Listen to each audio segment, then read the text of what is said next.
Today I want to invite you to turn in your New Testament to Hebrews chapter 10, verses 19 to 36. This is a really great passage which includes some exhortation, some encouragement, and also some warnings. And here in Hebrews, he writes about kind of three privileges and duties of Christians. He writes about let us approach God in faith and in worship. Let us hold fast to the public confession of our hope, and let us consider how we may help others in love. And to do all of these things, it takes perseverance. And the verse for the day is the final verse of that section from Hebrews 10, 19 to 36.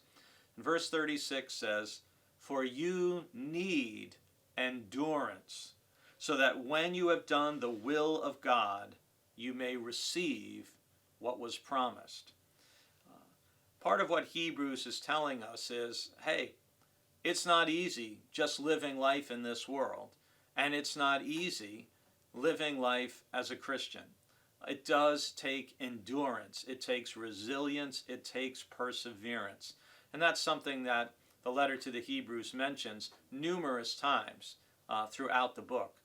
And if you think about endurance, we can use several different examples. Anyone who has tried to do some running, you know that, wow, it's one thing to run a few steps. It's another thing to run a mile. It's another thing to run a 5K. It's another thing to try to run a marathon. And it's phenomenal to think that the best marathon runners in the world can run for a little more than 26 miles faster than most of us can run 100 yards. Think about that. It's really staggering.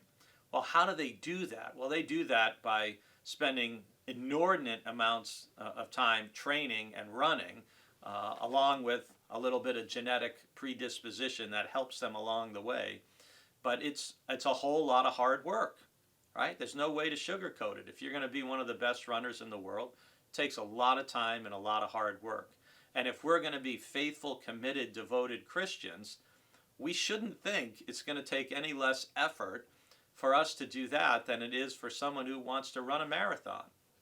And so sometimes in life, it's just being clear about expectations. If we think something's going to be easy, well then, wow, all of a sudden it's a lot harder when it isn't.